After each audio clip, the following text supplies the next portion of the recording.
Hello and welcome to English for Everyone, where we practice real-life American English. Today we're going to learn a great phrasal verb, so let's get started. Before we learn our phrasal verb, we need to be sure about these two words, weigh and wait. The first word is weigh, used along A like day and say, weigh. Weigh is the verb, and wait is a noun. Example, I weigh. I weigh about 150 pounds. Or I can say my weight. My weight is 150 pounds. Now let's learn the phrasal verb. Weigh in or weigh in on. What's the difference? We use on when we have an object. You weigh in on something. If there's no object, you just weigh in. And what does it mean? It means to give your opinion. To give your opinion about something specific. Example, the team is presenting a project to their boss.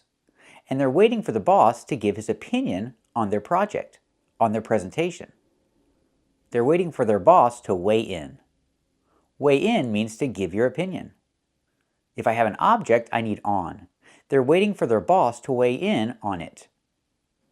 For example, if I use it as an object, I need to say weigh in on it. They're waiting for their boss to weigh in on it. Weigh in on it. They're waiting for their boss to give his opinion on it. So I can use the phrasal verb weigh in on. They're waiting for their boss to weigh in on it. Let's hear some examples. But suddenly, this little punk version of Forrest Gump thinks that he has the authority to weigh in on cutting my movie star director's brother. They will weigh in on who they think will reign supreme, while fielding the comments of our illustrious panel of sports writers. Maybe this doctor could weigh in on the long-term psychological effects of being strapped into a baby seat next to a bomb. A medical expert needs to weigh in on this. Where does the FBI weigh in on that as a cooperating witness? I thought it would be good if we were all together so we could all weigh in on it. I want to know what happens next from now on so I can weigh in on it. I'm narrowing down the candidates, but I'd love for you to weigh in on it. Sure. So again, the example, the team just gave their presentation and they're waiting for their boss to give his opinion. They're waiting for their boss to weigh in. Or with an object, they're waiting for their boss to weigh in on it. Weigh in on it. They're waiting for their boss to weigh in on it. Let's practice. Are they waiting for their boss to weigh in? That's right, they're waiting for their boss to weigh in. Are they waiting for their boss to weigh in on it?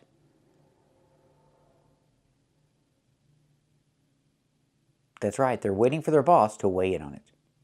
So remember the phrasal verb, to weigh in on something, to give your opinion about it. That's what it means.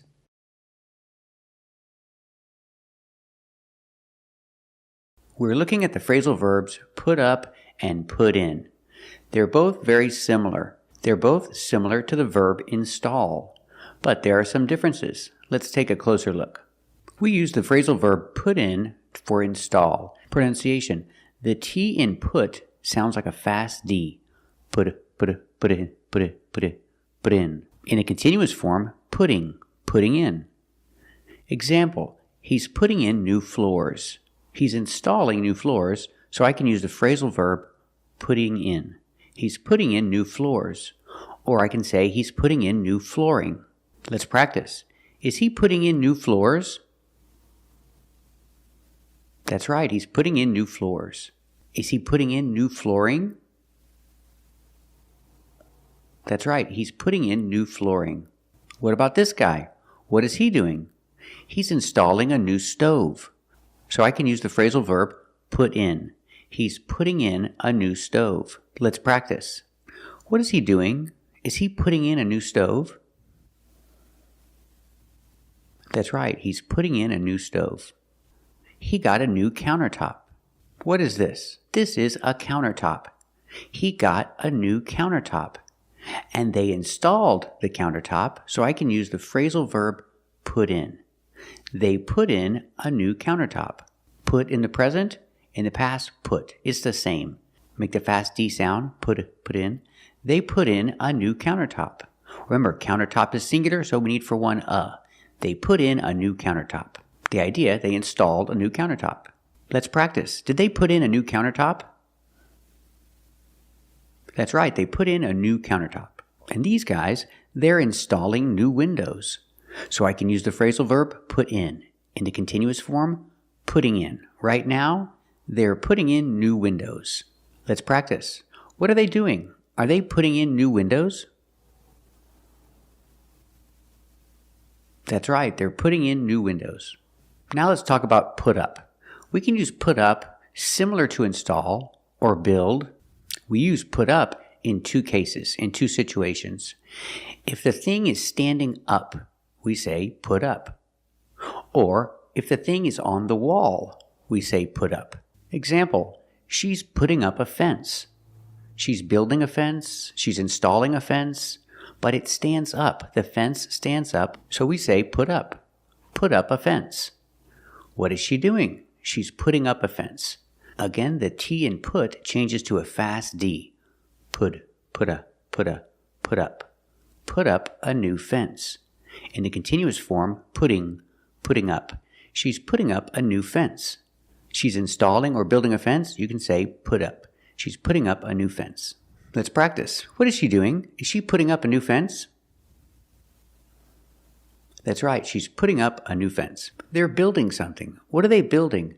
They're building a small building. A small storage building. It's called a shed. A storage shed, a tool shed, or just a shed. It's a small building for storage. So they're building a shed. And I can use the phrasal verb put up. They're putting up a shed. Because the shed stands up, I can use the phrasal verb put up. They're putting up a shed in the backyard. It means they're building a shed. Let's practice. What are they doing? Are they putting up a shed in the backyard? That's right, they're putting up a shed in the backyard. And this guy, he's building a wall. Because the wall stands up, I can use the phrasal verb put up. Put up a wall. In the continuous form, right now, he's putting up a wall. He's putting up a wall in the backyard. Let's practice. What is he doing? Is he putting up a wall in the backyard? That's right, he's putting up a wall in the backyard. What are they doing? They're not installing the Christmas tree. They're not building the Christmas tree. We use the phrasal verb put up. Because it stands up, we use the phrasal verb put up. Put up in the continuous form, putting up. They're putting up the Christmas tree. Let's practice. What are they doing? Are they putting up the Christmas tree? That's right, they're putting up the Christmas tree. And the other situation we use put up is when something is on the wall. Example, a picture. She's putting up a picture. You can say she's hanging a picture or she's putting up a picture. Because it's on the wall, we can use the phrasal verb. She's putting up a picture. Let's practice. What is she doing? Is she putting up a picture? That's right, she's putting up a picture. And what are they doing? They're putting up decorations. We don't say they're installing or making decorations, they're putting up decorations because it's on the wall. Let's practice. What are they doing? Are they putting up decorations? That's right, they're putting up decorations. It's Christmas, and this is a fireplace. And on the fireplace, you see stockings. These are called stockings. They're not socks. They're stockings. They're Christmas stockings. And we use the phrasal verb put up. Somebody put up the Christmas stockings. They put them on the wall, or in this case, the fireplace. We use the phrasal verb. They put up the Christmas stockings. They put up their stockings. Use possession, their. They put up their stockings. They put up their Christmas stockings. Let's practice. Did they put up their Christmas stockings? That's right, they put up their Christmas stockings. And what is he doing? He's installing shelves. He's installing new shelves. Because it's on the wall, we can use the phrasal verb put up. Put up new shelves. In the moment I use the continuous form putting. He's putting up new shelves. Let's practice. What is he doing? Is he putting up new shelves? That's right, he's putting up new shelves. So we see that put in and put up can both be used for installing things, but they are a little different. And we can use put up to express a completely different idea. You can use the phrasal verb put up, meaning to put things where they go, to put things in their place. And remember, the phrasal verb is separable. If I have a substitution it, I have to put it in the middle. Put it up. Put it up. The T in put changes to a fast D, put it, and the T in it changes to a fast D, put it up, put it up. He's always on his phone, So I tell him to put it up. It means put it in its place. Put it where it goes. Stop using it. You need to put it up. Let's practice. He's always on his phone. Does he need to put it up? That's right, he needs to put it up. Example, she's putting her toys in the toy box. So she's putting her toys where they go. She's putting her toys in their place. So I use the phrasal verb put up. Put up the toys. Right now, she's putting up her toys. Let's practice. Is she putting up her toys? That's right, she's putting up her toys. If I use a substitution, a pronoun for toys, I say them. Put them up. She's putting up her toys, or she's putting them up. If I use them, I have to put it in the middle. She's putting them up. He's putting the groceries in the cabinets, so I can use the phrasal verb put up. He's putting up the groceries. Let's practice. What is he doing? Is he putting up the groceries? That's right, he's putting up the groceries. And what is he doing? He just finished washing the clothes. He's putting the clothes where they go. So I use the phrasal verb put up. Put up the clothes. Right now, he's putting up the clothes. Let's practice. What is he doing? Is he putting up the clothes? That's right, he's putting up the clothes. So remember the different uses of phrasal verbs put in and put up. Thank you for watching. And if you like this video, subscribe to our channel. And if you want to become a member, click the join button. And we'll see you next time.